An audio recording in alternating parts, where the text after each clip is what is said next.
آیت پوری تو پڑھیں، اس کا اسلوب بتا رہا ہے. ما کان محمد ابا احد من رجالکم ولکن رسول اللہ وخاتم النبیین. محمد تم مردوں میں سے کسی کے باپ نہیں ہے، بلکہ وہ تو اللہ کے رسول ہیں اور خاتم النبیین ہیں.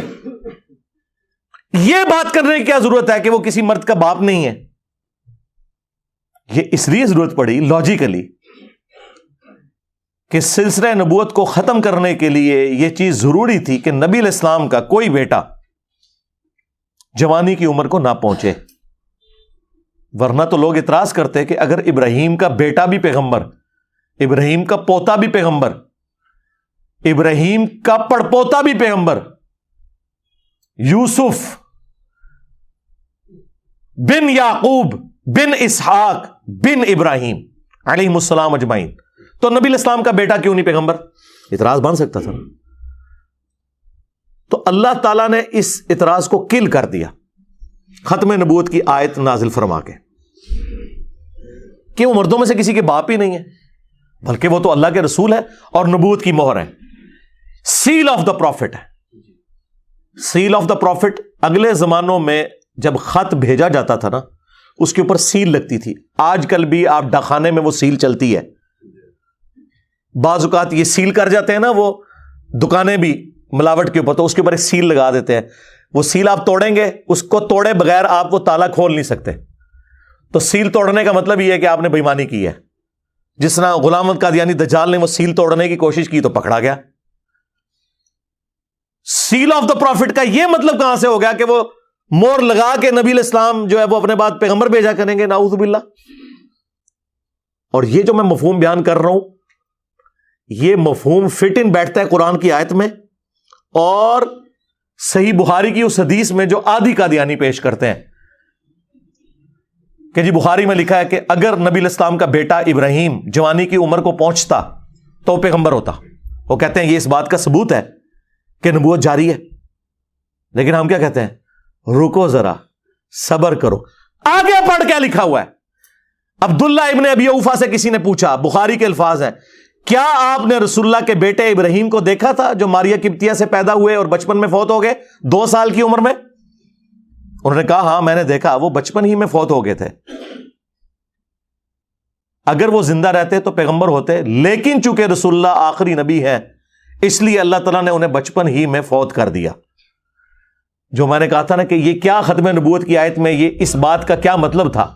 ما کان محمد ابا احد من رجالکم، تو مردوں میں سے کسی کے باپ نہیں، ولکن رسول اللہ، بلکہ وہ تو رسول ہے، اور رسول بھی عام نہیں، وخاتم النبیین. اس کی تشریح خود بخاری میں ہوئی ہے، عبداللہ ابن ابی اوفا نے کی ہوئی ہے رضی اللہ تعالیٰ عنہ. 86 ہجری میں فوت ہوئے ہیں، حضور کے بعد 75 سال تک زندہ رہے ہیں. سینئر اصحاب فوت ہونے والے جو اینڈ میں، ان میں سے ایک ہے.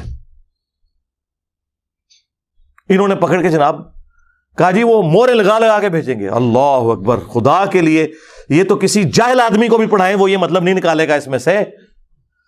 پھر بھی اگر وام رہ گیا تو بخاری مسلم دونوں میں حدیث ہے، نبی علیہ السلام نے فرمایا میری مثال اور اگلے انبیاء کی مثال اس خوبصورت عمارت کی سی ہے جس میں صرف ایک اینٹ لگنے کی جگہ باقی ہے.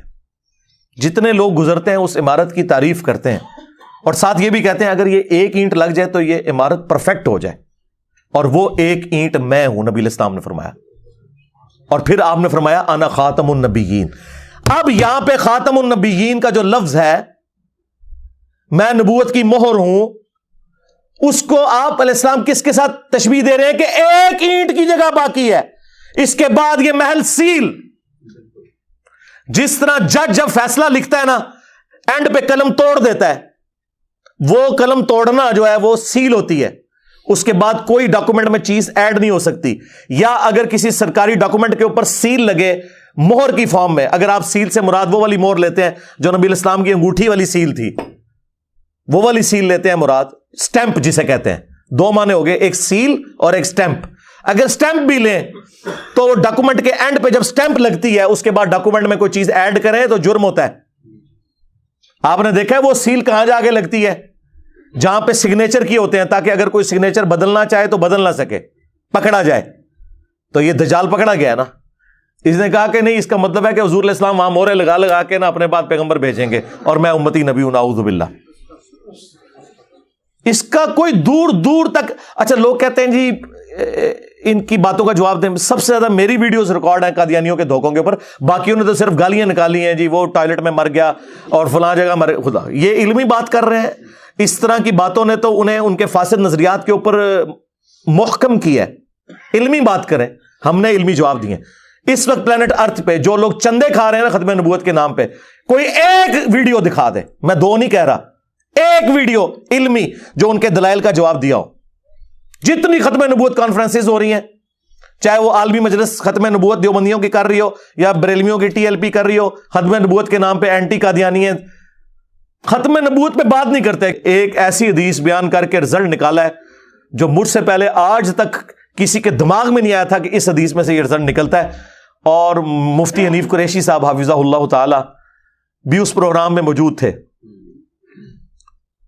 جو مولا علی علیہ السلام کی شہادت کے اوپر پروگرام ہوا تھا پچھلے رمضان میں جی ٹی وی کے اوپر، اور انہوں نے بعد میں اس کی تحسین کی، بلکہ وہ ویڈیو کے دوران بھی بڑے خوش ہوئے جو میں نے رزلٹ نکالا کہ بخاری اور مسلم دونوں میں حدیث ہے کہ نبی علیہ السلام نے غزوہ تبوک کے موقع پر جب حضرت علی کو اہل مدینہ کے اوپر اپنے خلیفہ کے طور پر، اپنے نائب کے طور پر چھوڑا تو وہ رو پڑے، یا رسول اللہ میں آپ کے ساتھ جاؤں گا، کیونکہ یہ پہلا اور آخری موقع تھا کہ مولا علی کسی جنگ میں حضور کے ساتھ نہیں تھے، ہمیشہ سائے کی طرح ساتھ ہوتے تھے۔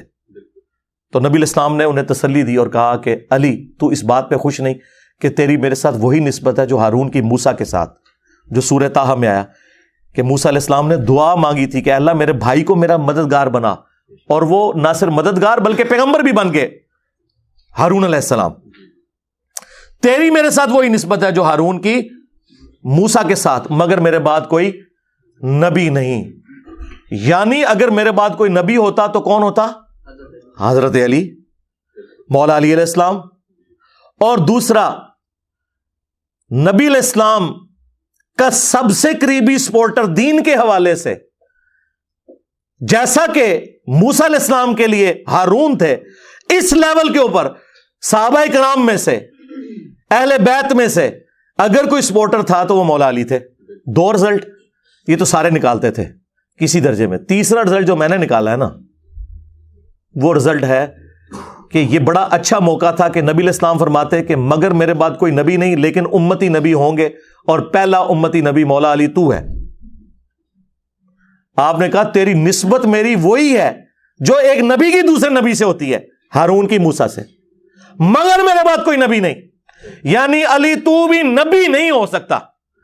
اگر مولا علی نبی نہیں ہو سکتے، نہ امتی نبی ہو سکتے ہیں، تے غلام احمد قادیانی دجال تے شے ہی کوئی نہیں، کیونکہ میرے علی سا ہے ہی کوئی نہیں، تیرا قادیانی تے شے ہی کوئی نہیں۔